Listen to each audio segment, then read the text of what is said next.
Jake, let's go for a little walk.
Okay.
go.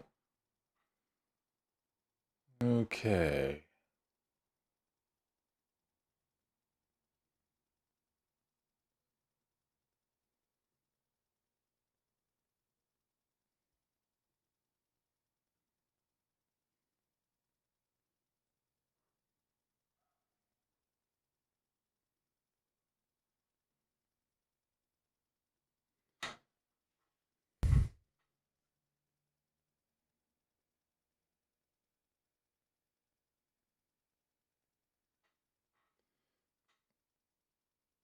Testing 1, 2. Can you hear me?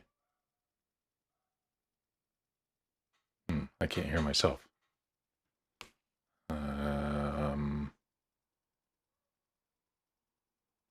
No audio.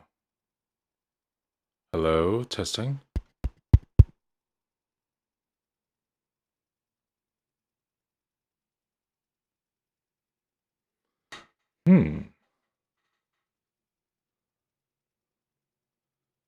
Maybe there is audio. I don't know.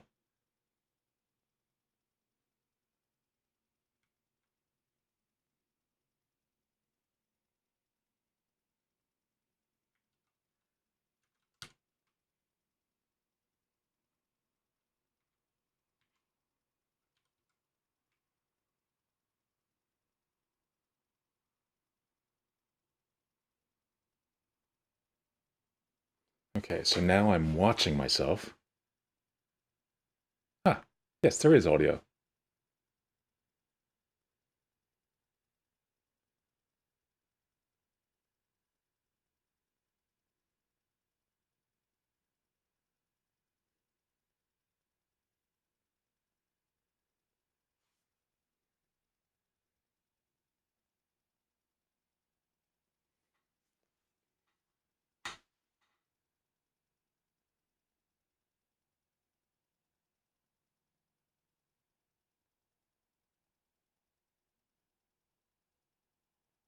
So, testing when you do this, when you do a stream, I don't know if the 2 or 3 people that are watching, I don't know if the 2 or 3 people who are watching are actually me in different windows, but one of the, I guess one of the problems with doing a stream is you're not really sure about if things are working for the first few minutes. And I guess until I get it into a habit.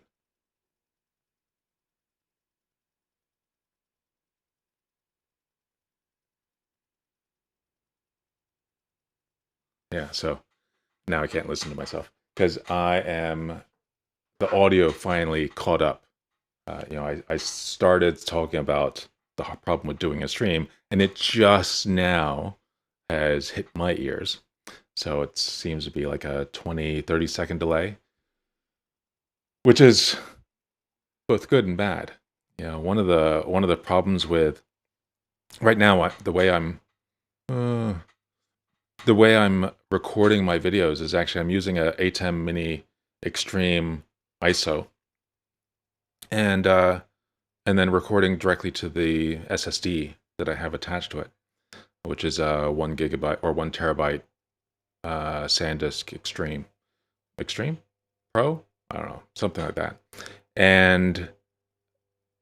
But when you do the recording just like that without streaming at the same time, it's hard to know if things are in sync.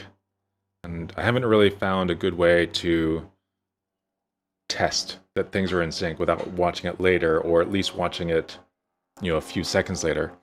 And doing a stream seems to be the easiest way of, is doing of testing that, is audio and video in sync. Now the downside is it seems to be like 30 seconds or maybe even a minute delayed. So, you say testing 1, 2, 3, and then you just sit there and wait, look stupid for a minute, um, until it catches up. Let me just listen to myself again.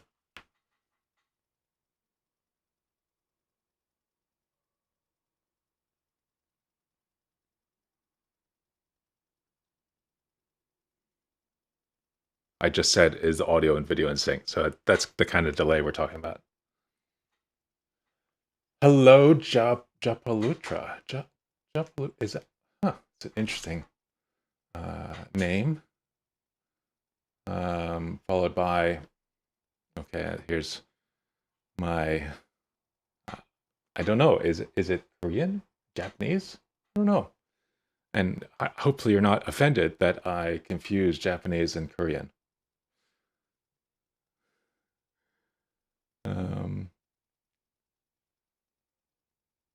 Yep. Cool. Any questions that you have? What made you join this stream? Had you watched any of my other videos in the past? Was this, just what made you want to be here? I think you might be the person who is on the stream. Although it says there's 3 right now. There are 3 people here, which is kind of cool. Well, it's very cool. Not kind of cool. It's very cool.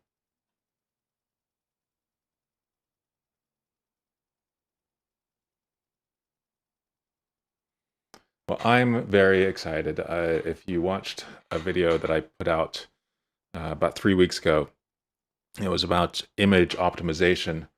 Japanese, okay. It was about image optimization and, God, what was it about? I have to look it up. I'm gonna stop watching my stream. Oh yeah, automated image optimization. What did I do on that one? That was after a month. Why this video? Workflow. Oh yeah. It was that. Yeah. Sometimes I do these things. I think I tend to make videos just so that I remember how to do the thing that I demonstrated, 6 months later. I used to do this with, I used to work for a company called OpenText. And with OpenText, before that it was Capterra. So Capterra was the company I was hired by, and then OpenText acquired Capterra, a few years later. And I was a trainer for the WriteFax product. I was based in Amsterdam, in the Netherlands, for that. And then I started posting videos on YouTube and other places. I think there were other places back then. And I did it just so I would remember how to do it. In fact, one of the first videos that's still published on this channel was about using Outlook and WriteFax for sending and receiving faxes. But I did that just so that I could remember how to set up Outlook to send and receive faxes. And there's been so many things like that when I would use our document management product, Alchemy. I would try to, document or go through a process that customers would be going through. I'd record it once so that I'd remember what to do, and then that was my documentation. Interesting. I don't see the chat.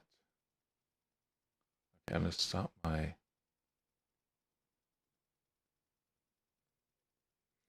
Oh yeah, that's what I was doing. Okay, so let's go back to my live stream so I can see what's going on here. At least see the chat. You and your daughter's video was excellent. Yes. Oh, a tiny 47 key keyboard. And Spirit Ortho staggered keyboard. I don't know those. Tiny. So tiny 47 keys keyboard. Is that the name of a keyboard? Is tiny, or is it just 47? 47 keys is kind of the generic term. And then Spirit or split ortho staggered keyboard. So do you mean like the split keyboard that is ortho staggered? Would that be like the traditional? Do I still have my?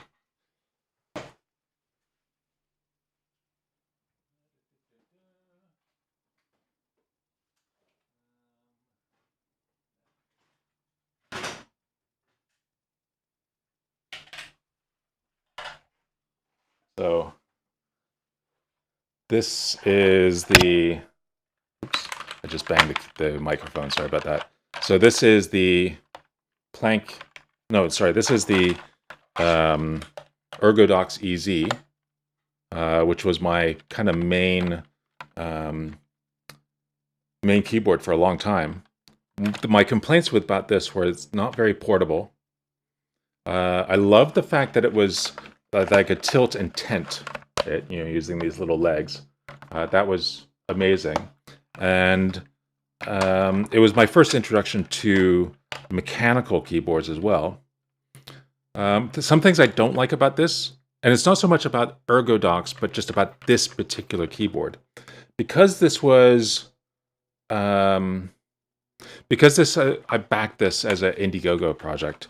It was, their first product. And with the Ergodox, with this particular one, I mean, they've changed it since then. And of course, the Moonlander is light years ahead of where this is. But something I don't like is, I didn't know what keyboard switches to choose.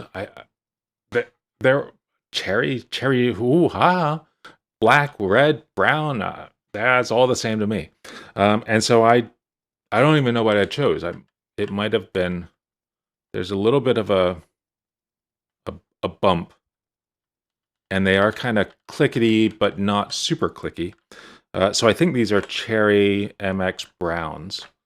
They feel like brown, but I say they feel like brown. They feel like the original switches I had on my Planck, but then I got one of those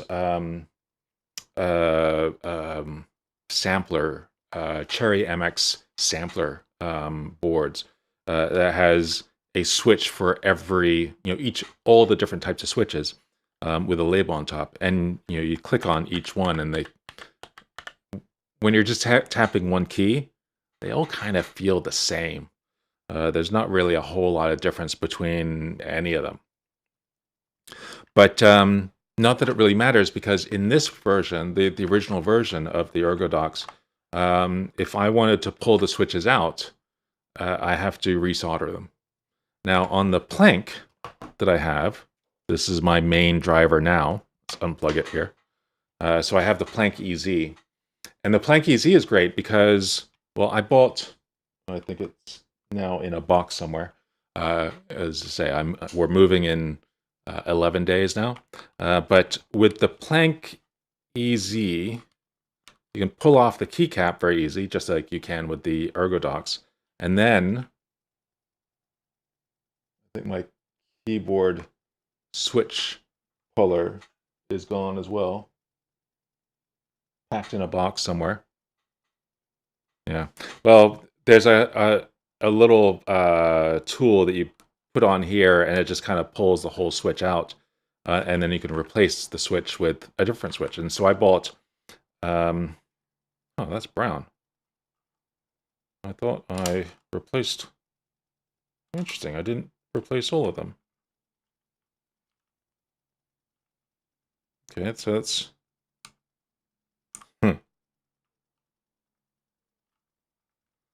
looks like I've replaced some, but not all.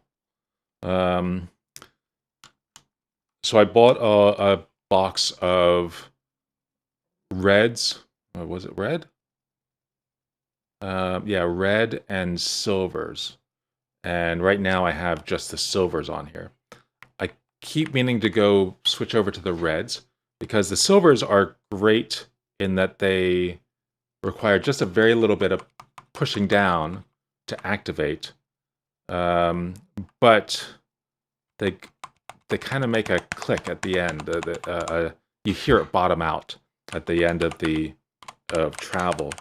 And I'm not such a big fan of that, mostly because of these things. Well, you can't quite see. There's a microphone here.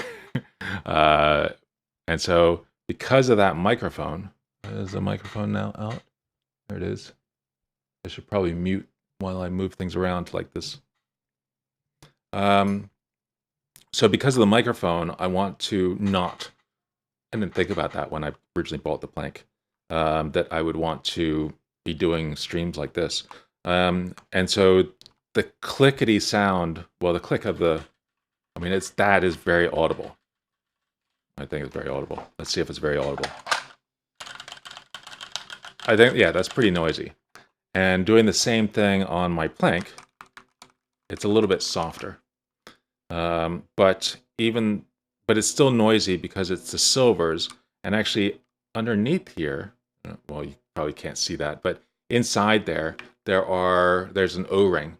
So I bought a bag of O-rings and put them on the key. But because there's so little travel in the switch itself, it doesn't actually hit that O-ring.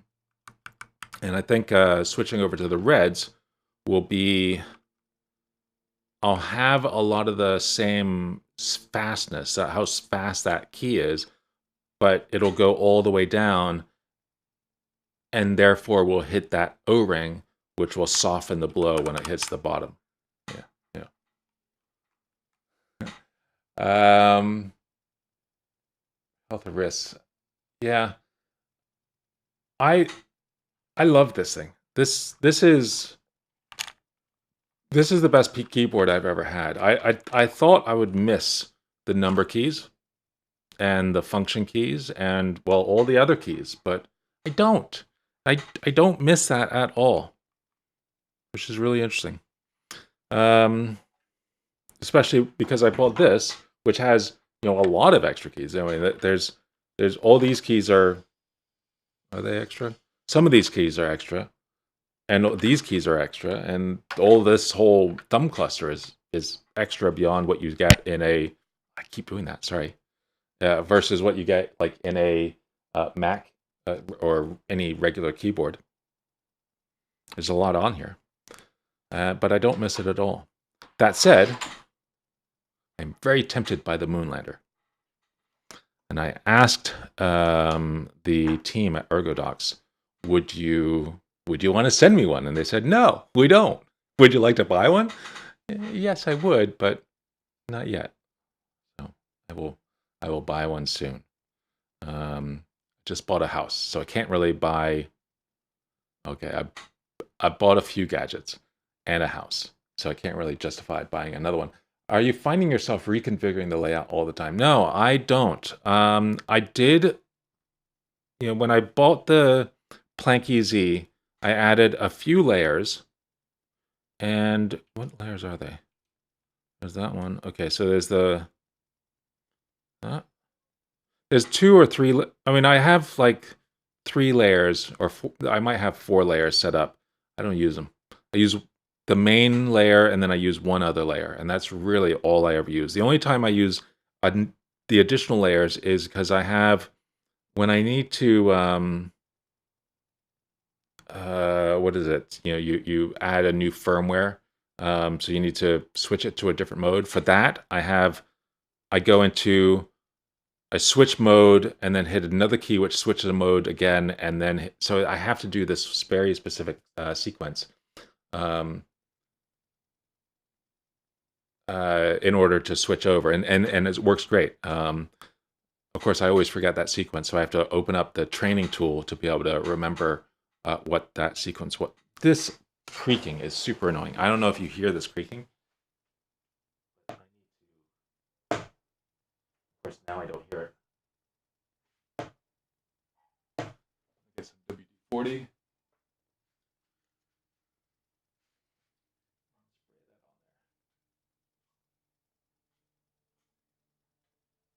That's going to. Oh yeah, that's better.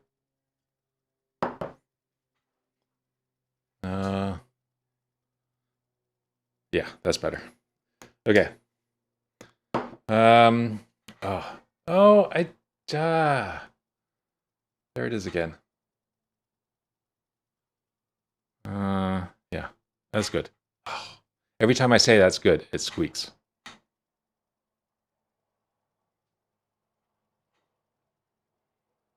Where is the squeak?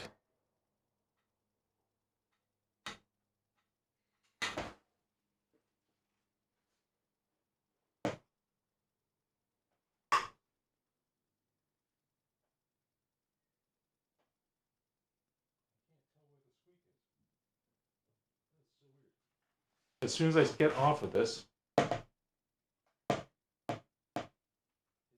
doesn't squeak. Anyway, I have this amazing chair. It's called the Fens. It's made by a company called, I don't know what the company's called. It's called the Fen chair, and there it is again. It's so annoying.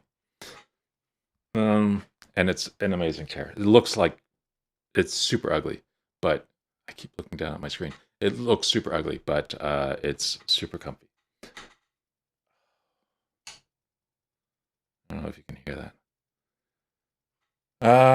Moonlighter is a great keyboard, but when you're used to the Planck, there's just way too many buttons on the Moonlighter or the ErgoDox. Yeah, I mean, I do.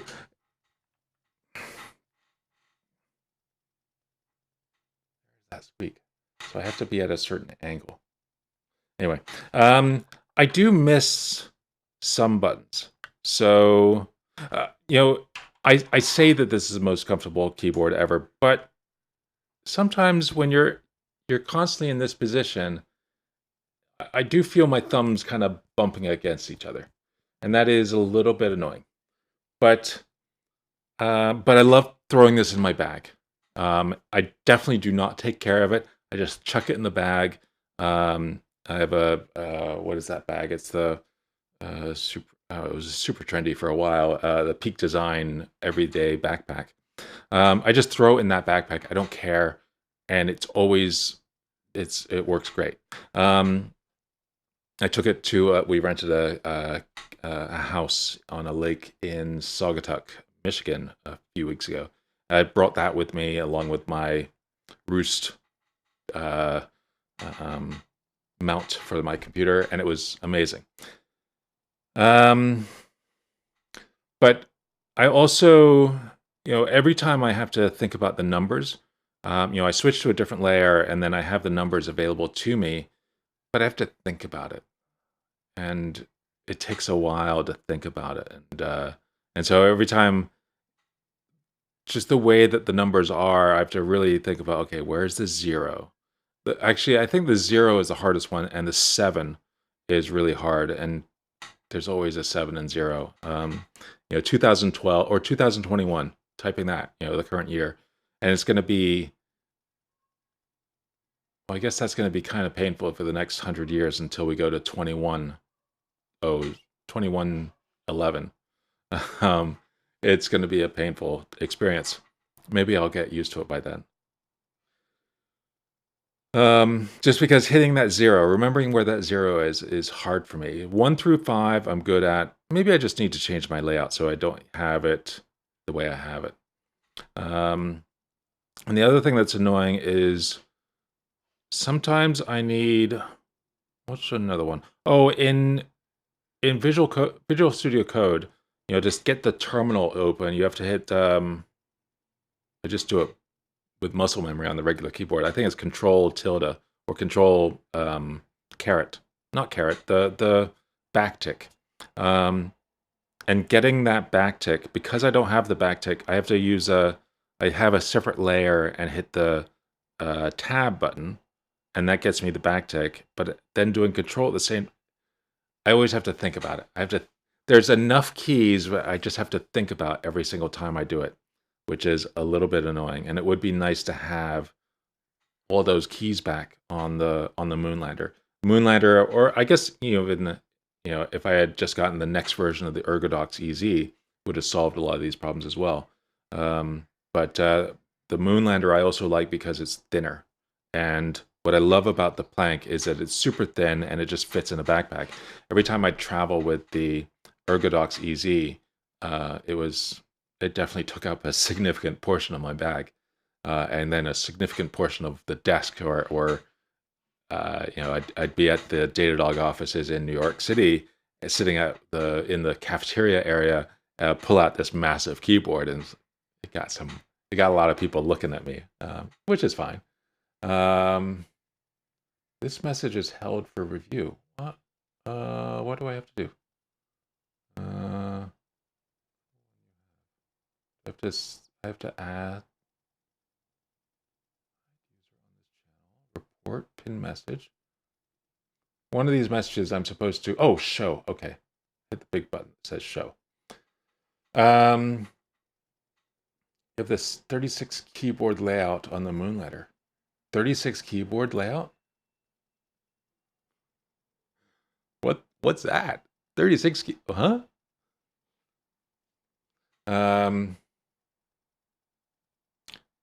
Excuse me, that many split keyboard layers would love the 36 to 42 keys. What's that mean? 36 to 42, 36 to 42.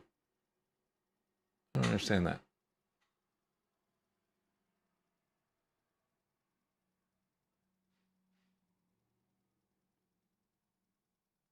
Oh, you changed to Workman. That's great.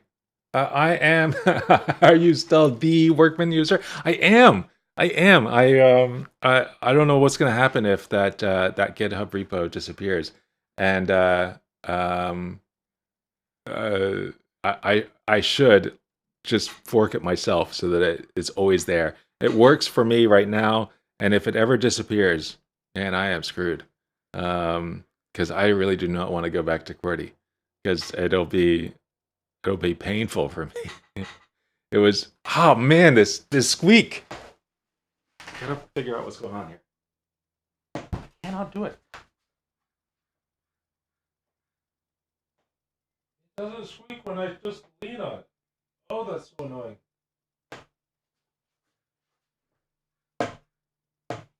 Spray some more WD-40 on it.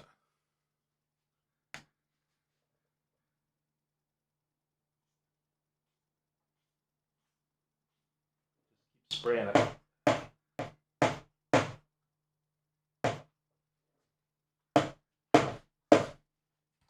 Okay. Can't get any more moist.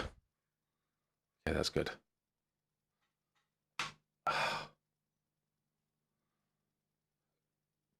Okay, this should be better.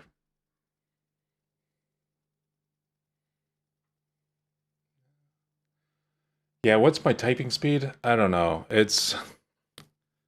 My typing speed was never good. And when I knew it wasn't any good, sorry, plane going over the overhead. When I knew it was, oh, there's that squeak again. What is that? Yeah,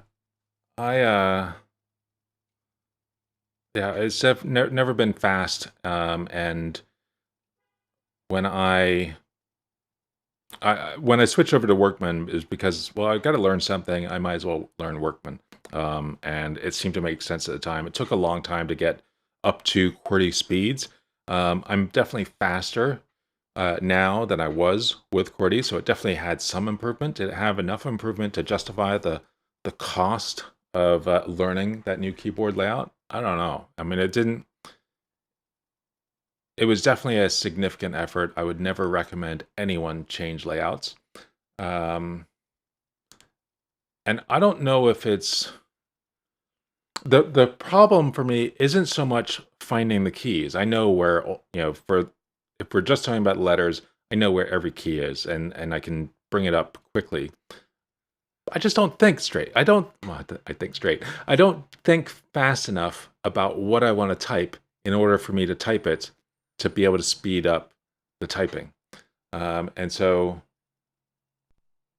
I think it's just here's the bottleneck, not this, or the keyboard. It's my head that is the bottleneck. I don't know. I can't do. Oh man, that squeak is annoying. Yeah, so that's why. Any other questions? Any other thoughts? Yeah, I can't say, I've in comments to the videos I've heard about other people that use Workman, and obviously you as well. But I don't think I've ever seen one in the wild. I definitely when walking around the floor, well, when I started at Datadog, we were about 40 people, and so it was easy to walk around and really get to know everybody at the company.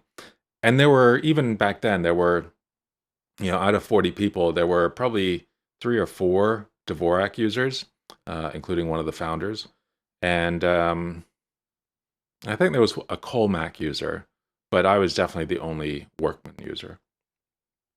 Um,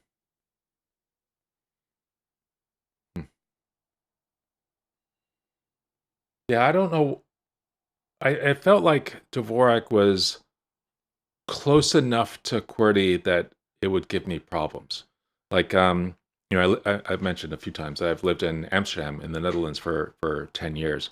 And the Dutch language is easy relatively easy for some people to learn. For Americans, every American will complain that it's hard. But once you actually invest some time into learning it, it's kind of easy to learn. It's different enough. There's some similarities. The accent is totally the same, but there's enough differences that it's somewhat easy to learn as a language, as far as languages go.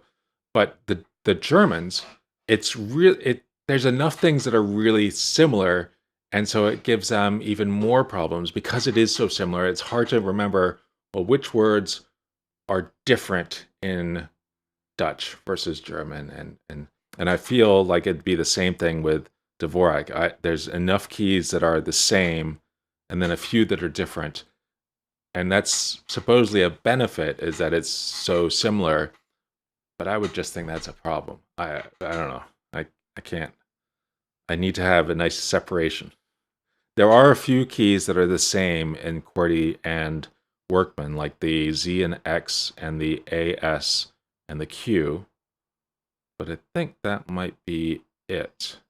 Others are just like one key off, and that's enough of a difference to keep it straight in my head. Yeah, I'm just comparing my MacBook keyboard to my Workman, my Planck. I can't really compare it to my Ergodox EZ because I have no letters on my Ergodox.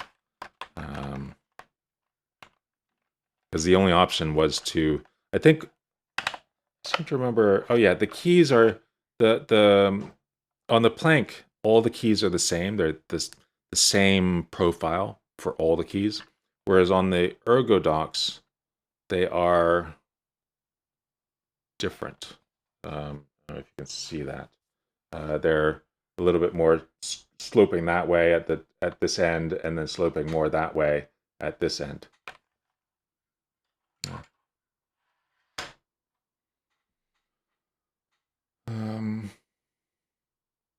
Cool. This is neat.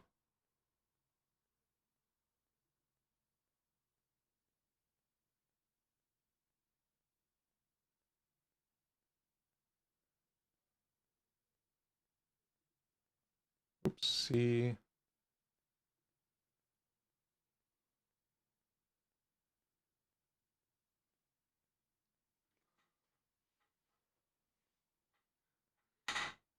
I never really noticed the squeak until just now.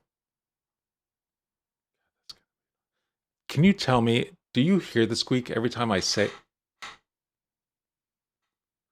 It's hard to recreate the squeak.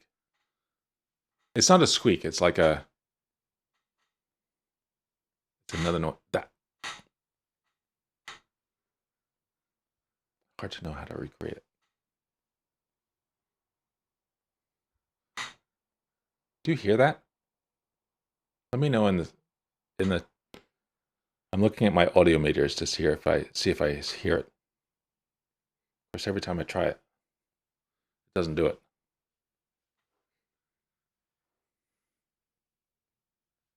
I have to. Do I like the tenting? Yeah, I guess. I mean, I love it on this, and I had it really weird. How did I do it? I think I had it kind of like at a little bit of a.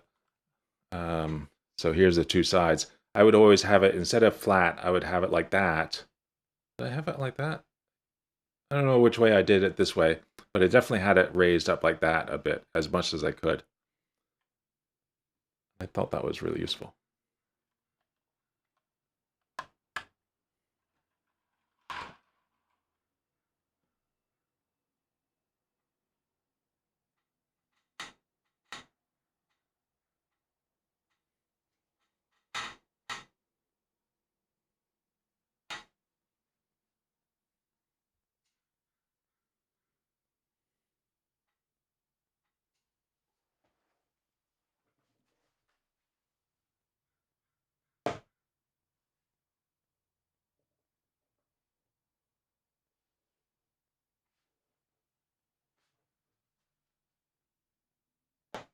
Now I'm dripping.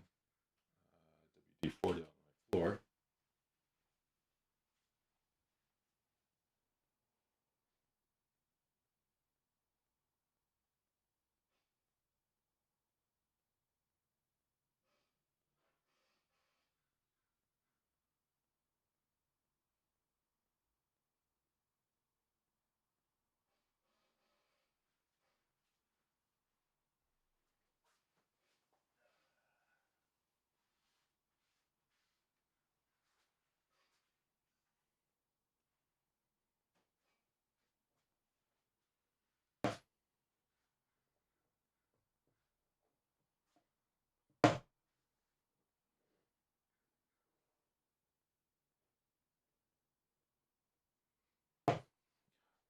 Squeak.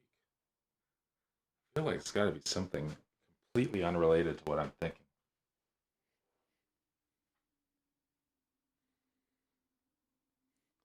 I think I need another person here just to look at where my butt is to see what is squeaking. It's not me, I promise.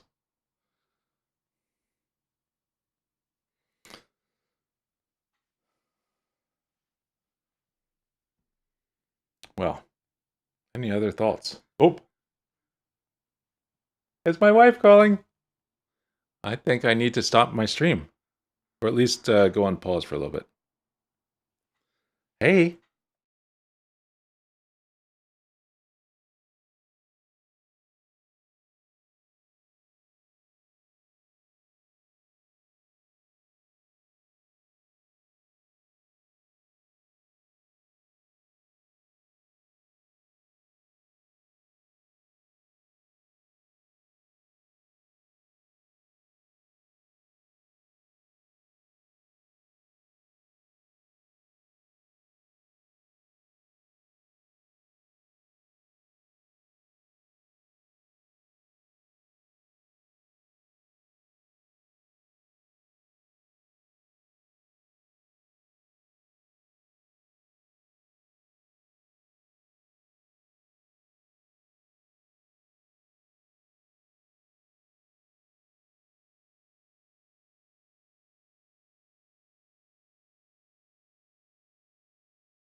About that.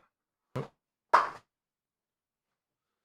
My wife and daughter are in Detroit, Michigan, and have been for about 3 weeks. I come back on Friday, very exciting. And yeah.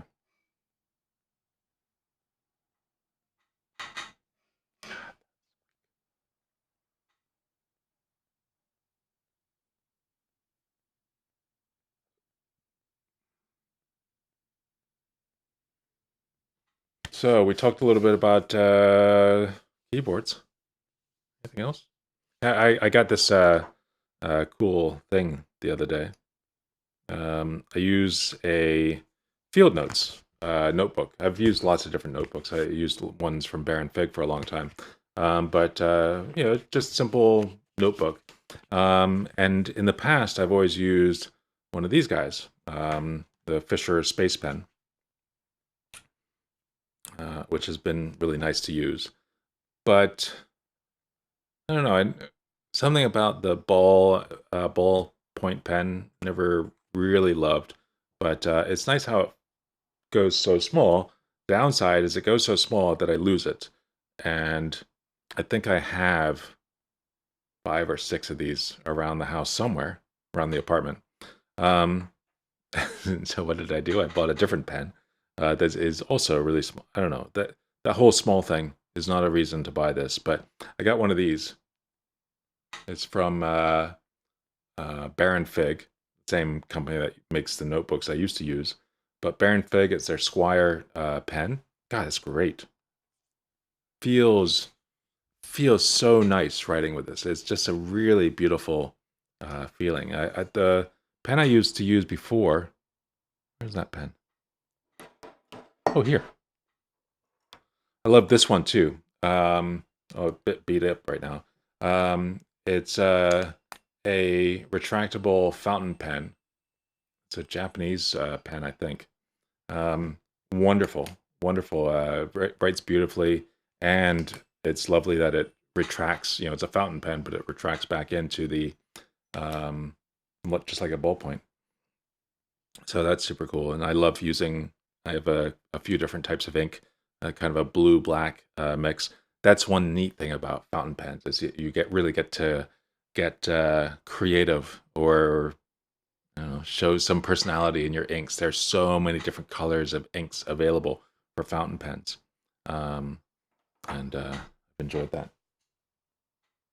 This that squeak did not go away, and I definitely have the smell of WD-40 now in my here. Okay, it says 2 people are watching now. I'm watching, so that means I'm talking to myself and one other, and maybe there are maybe I'm both of those people. I could be both of those people.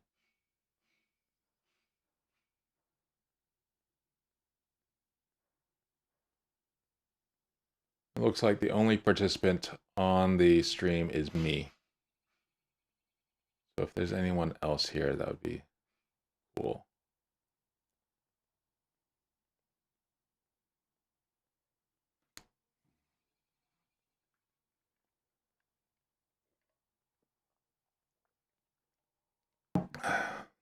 Let's see, what am I gonna? Yeah, made in Japan. I don't know where. I don't know. I can't remember who makes it, but it's a great pen. It's really. I beat it up a lot. Oh, it's Pilot.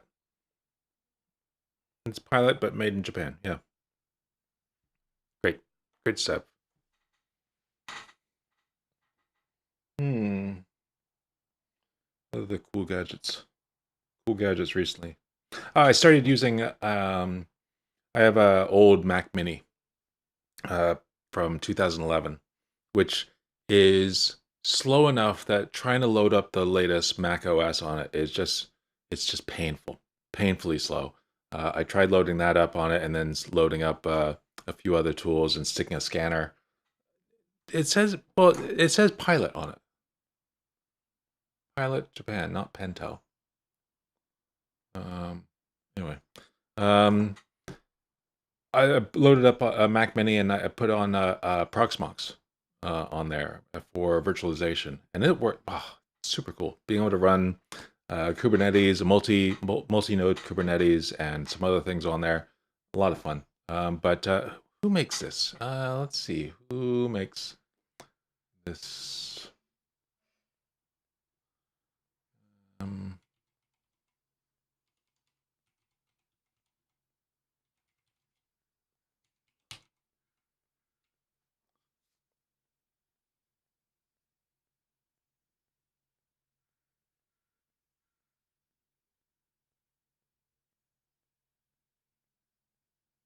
Oh yeah, it's the Pilot Capless fountain pen.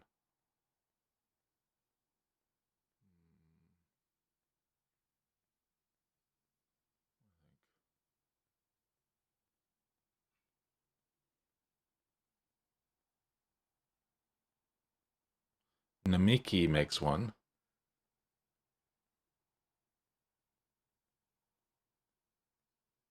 Maybe they're all the same.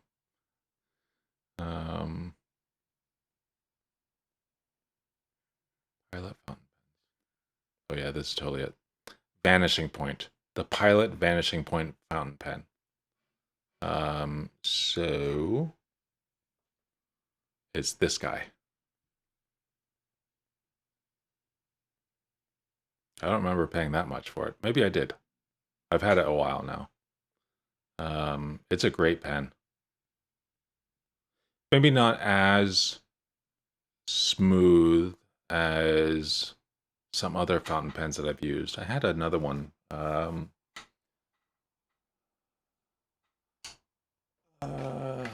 Another favorite. This guy. Made by Recif, I think, out of France. Just, yeah. That's a nice, another nice pen. Kind of a made with. They used like a original way that used to make rubber, and so this kind of got this rubber coating on the outside, but not a modern rubber. They went back to the old way of making rubber, the original like Goodyear patent, and made rubber that way. Made this rubber coating. It just feels kind of grippy, but not super grippy. It just feels nice. But I didn't enjoy using it as much as using this guy. I don't know why I stopped. I think I stopped. I don't know why I stopped. I stopped using a notebook for a long time, and I've only just recently gone back to using a notebook. And that's why I got the pen. It's probably I've started using a notebook only in the last couple weeks.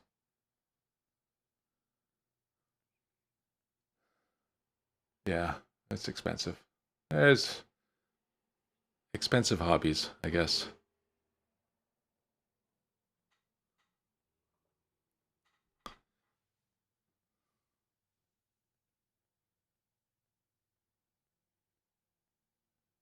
Oh, ho, ho, ho, took me a few. Oh, very cute. Expensive with a pen. Yes. That's a hard, stupid. Yeah, it's. I I laughed more than I should at that.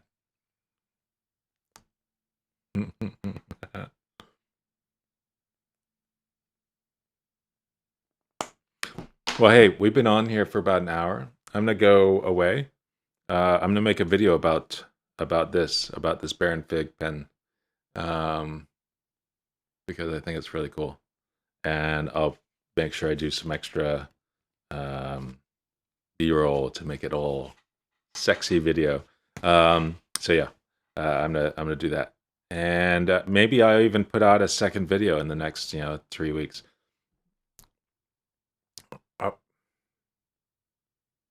That was the goal. The goal for these 4 weeks was to put out a lot of videos, and I didn't quite do that. So thanks so much, Japalutra. Oh, that came out really quick. Thanks so much for joining me. It's been fun. And Kevin, for joining for a little while. This was a lot of fun. I enjoyed this. I'm sorry I had to step away for a little while to talk with my wife, and our daughter was already asleep. I mean, they're both in Detroit, Michigan, well, Detroit area, which is the Eastern time zone. So it's 3 hours later. It's what time is it? It's now 6:30 p.m. So it's 9:30 p.m. And our daughter is long since asleep.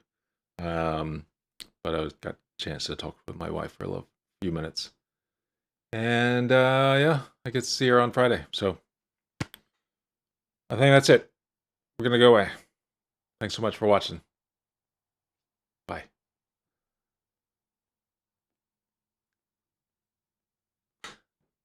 Should I do this on a regular basis? I might do this on a regular basis.